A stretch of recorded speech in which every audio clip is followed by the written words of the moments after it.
você tudo fica tão... Bom, gente, de volta com o nosso Alamanda Revista. Já volto aqui e vou pedir para o Marcos trazer o celular aqui da TV, Marcos, que eu já vou dar uma olhadinha para ver se tem alguma pergunta. Porque, gente, agora eu vou conversar com a advogada previdenciarista, a Márcia Carvalho, já está aqui no estúdio. Vamos falar sobre o atendimento no INSS aqui da cidade de Vilhena. Márcia, primeiro, muito obrigada por ter aceito participar hoje aqui do nosso Alamanda Revista para esclarecer, né? Levar essas informações para os telespectadores, porque tem muita gente aí em casa que está com dúvida, não sabe como proceder. Então, muito obrigada por ter aceito. Bom dia, Kézia. Bom dia a todos que estão nos assistindo. Primeiro que é uma matéria extremamente importante, né? A matéria no que se refere ao INSS, porque é um direito fundamental da pessoa humana, o direito à sua manutenção da sua vida, dos seus alimentos, do seu remédio. E está lá inscrito, né, na Constituição, que os governantes têm que buscar atender esse direito fundamental da pessoa humana. Mas tendo em vista toda essa situação, né, de pandemia, o INSS não poderia ficar aberto, até porque as pessoas de risco são as que são atendidas pelo próprio INSS, né? Que são os doentes, os incapacitados, os idosos, as gestantes.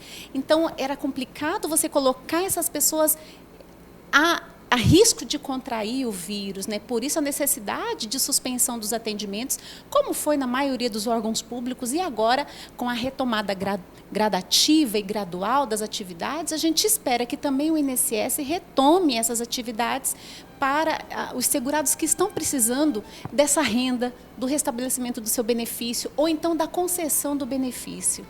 Essa retomada, a volta do atendimento presencial do INSS aconteceu em todas as cidades do estado de Rondônia ou não? Não. De todas as agências que nós temos, aproximadamente 13 agências, só 5 já retomaram o atendimento. Que é o atendimento presencial. Presencial, exatamente. Porto Velho, Jaramirim, Ouro Preto do Oeste, Cacoal e Rolim de Moura. E Vilhena? Ainda não.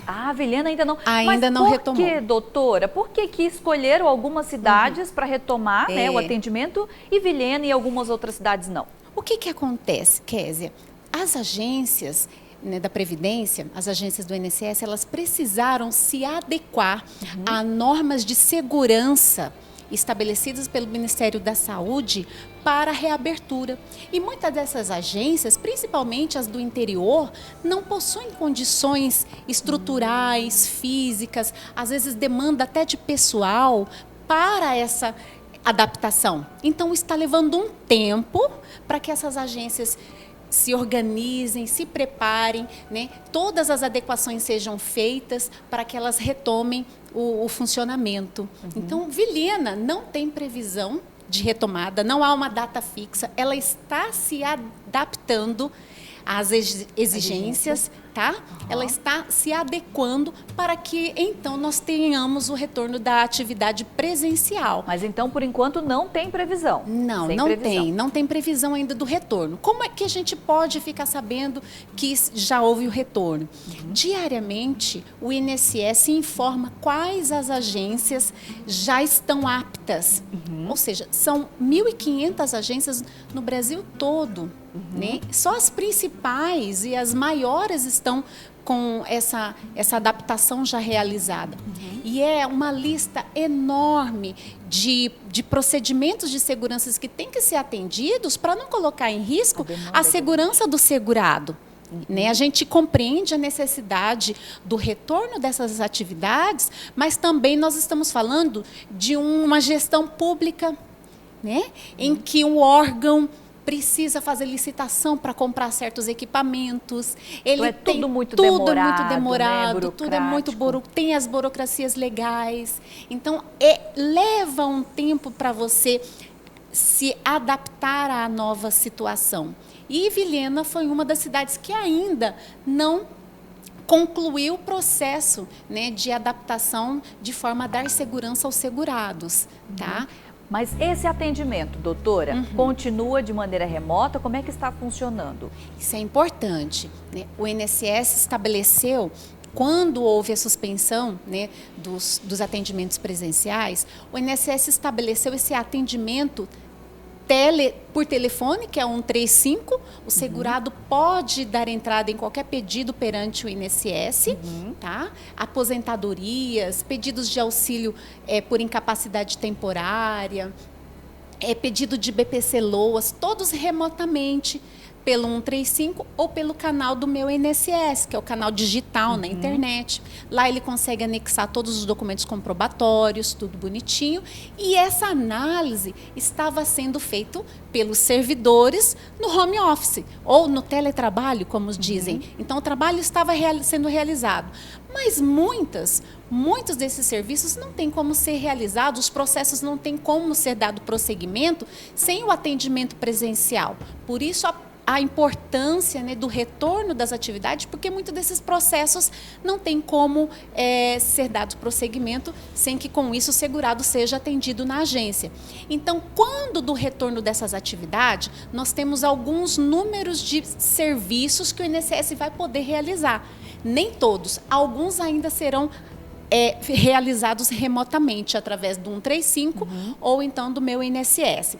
Esses serviços são perícia médica, quando do retorno das atividades, perícia médica, avaliação social, que está suspensa e vai poder ser retomada, cumprimento de exigência, ou seja, o segurado deu entrada no benefício, mas está faltando documentos que comprove, o analista ele exige a presença do segurado lá para apresentar esses documentos, essas exigências. Então, cumprimento de exigência vai ser agendado também.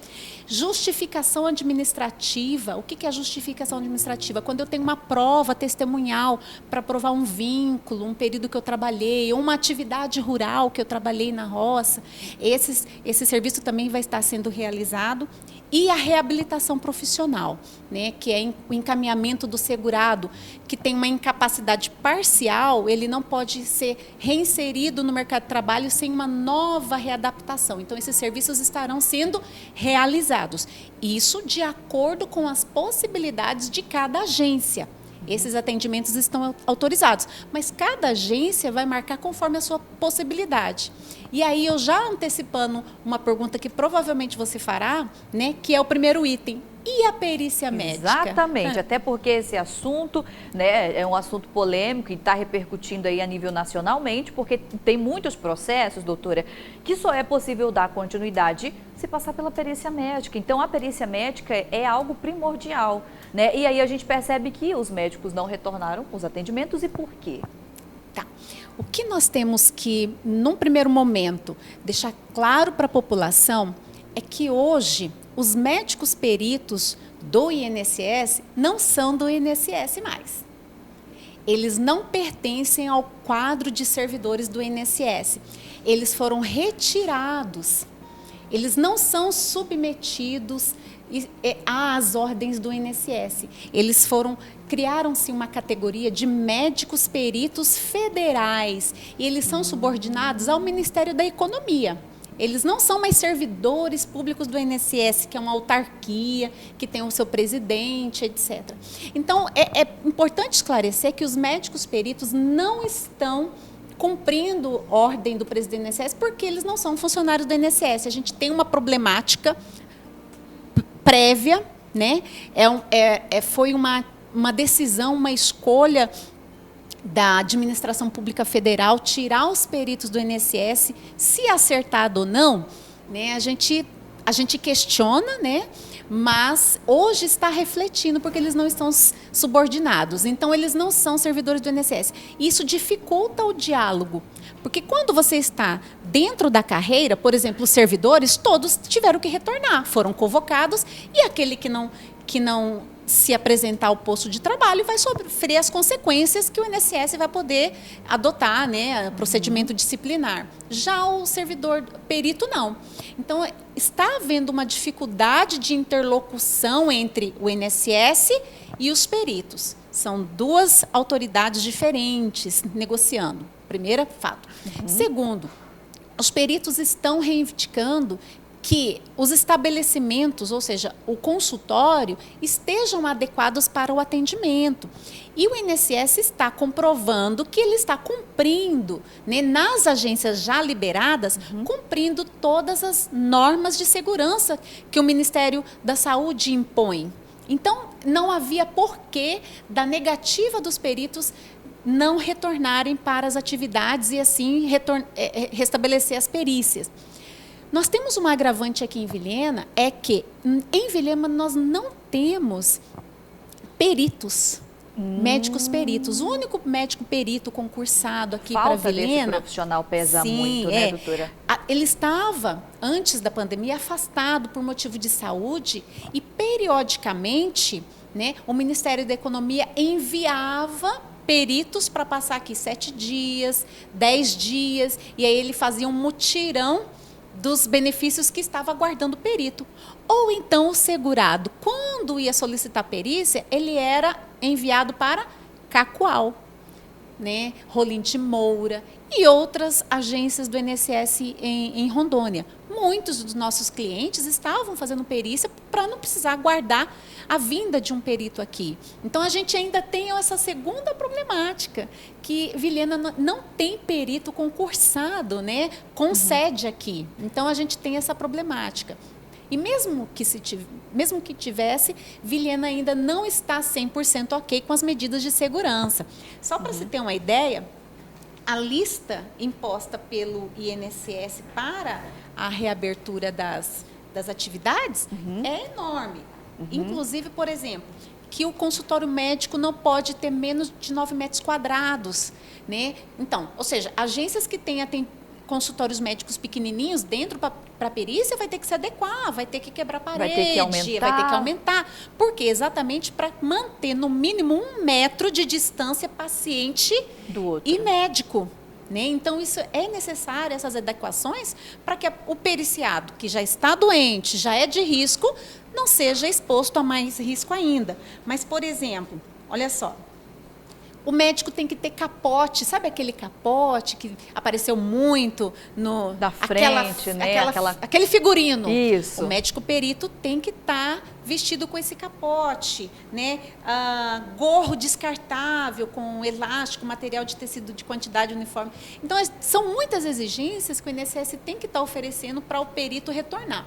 Enquanto ele não adequa a sua agência nessas exigências do Ministério da Saúde, não vai haver o retorno da atividade, infelizmente. Mas a gente tem esperança, né? Como todo dia novas agências estão reabrindo, que logo também a nossa de Vilhena seja reaberta. Doutora, para quem está em casa, principalmente para quem está aguardando esse atendimento, né, do médico, o que você falaria? A única solução seria aguardar ou tem essa possibilidade da pessoa sair daqui para conseguir um atendimento em outro lugar? Então, a gente tem agora uma legislação, todo dia sai uma portaria conjunta nova, todo dia uma regulamentação nova. A última regulamentação é: as pessoas que estão doentes, incapacitadas, elas vão ligar no 135 e se a cidade que ela reside não tiver um perito para atendê-la e a próxima for distante 70 quilômetros, ela vai poder pedir a antecipação do auxílio-doença. Sem a necessidade... Sem a necessidade de passar por perícia. Entendi. Agora, se tiver uma agência do INSS equidistante 70 quilômetros, ela vai ter que se deslocar até essa agência para fazer a perícia, onde já tem o atendimento pericial. Entendi. Então, Cacoal está bem mais distante do que 70 quilômetros. Então, em tese, para os segurados de Vilhena, aqueles que estão incapacitados e precisam se afastar, eles serão submetidos à antecipação do auxílio-doença, que era o que vinha sendo concedido desde março. O segurado protocolava o documento médico no portal do meu INSS e o perito analisava o atestado e via se tinha todos os requisitos necessários e antecipava um salário mínimo mensal. para a pessoa não ficar sem renda. Desamparada, sem Exato. renda, né? Gente, olha, infelizmente o nosso tempo é muito curto, né? O diretor já está aqui, Kézia, o tempo deu, mas o assunto realmente ele é extenso, né, doutora? Para quem ficou com alguma dúvida em casa, né? Como é que funciona? Ela consegue, né, tirar essas dúvidas com você? Tem algum telefone que possa ligar? Como é que funciona isso? Bom, nós não podemos, como advogado, estar diretamente fazendo publicidade do nosso trabalho. Entendi. O que a gente recomenda é que o segurado que está tendo problema procure um advogado de sua confiança. Tá? Eu, como professora, né, de direito previdenciário, em minha página, minha página do Instagram, e é justamente, do Facebook, gente, eu acho que foi lá que você me lá conheceu. que eu conheci ela, que ela sempre posta assim, Isso. alguns assuntos muito importantes para a sociedade, né? Assuntos relevantes. Eu falei, eu vou chamar ela porque a gente precisa saber mais sobre esse assunto. Justamente, tem a página do Instagram que é muito legal. Exato. A gente não pode fazer propaganda no nosso trabalho, mas o segurado que está tendo problema, ele procura um advogado de sua confiança, né? Se esse advogado não for da área previdenciária, ele vai indicar um colega, né? Mas nas nossas redes sociais, a gente sempre está participando de informações de cunho relevante, de cunho social, e é interessante que a gente leve isso à população para que a população fique esclarecida. Esse é o nosso papel e nossa função social. Né? Enquanto cidadão, qualquer que seja o cidadão, ele tem que prestar um serviço também à sociedade, né? Independente do ganho habitual dele. Então, esse é o nosso papel em relação à área previdenciária, né? Eu dou aula de direito previdenciário e falo para os meus alunos, né? A informação liberta. A gente muitas das vezes conhecimento pena, liberta, por né? falta dela. A gente se torna uma pessoa mais independente com o conhecimento e você pode ajudar outras pessoas. Eu tenho muitos clientes e alunos que, eu ouvi falar isso, vá atrás dos seus direitos, porque eu ouvi falar, eu li, né? E hoje com as redes sociais a gente está tendo essa grande massa de informação, né? Esse grande volume de informação que é importante para o segurado. Que bacana, doutora, muito obrigada, tá bom, por ter aceito o convite. Fiquei realmente um privilégio muito grande poder te receber aqui no nosso Alamander Revista. Obrigada e bom dia a todos, bom almoço. Obrigada, gente, muito bacana, né? Pena que nosso tempo é curto, né? Dá uma dó de deixar ela aí. Gente, vamos então para mais um intervalo comercial. Daqui a pouco eu volto, tá bom? Com muito mais. Continue aí.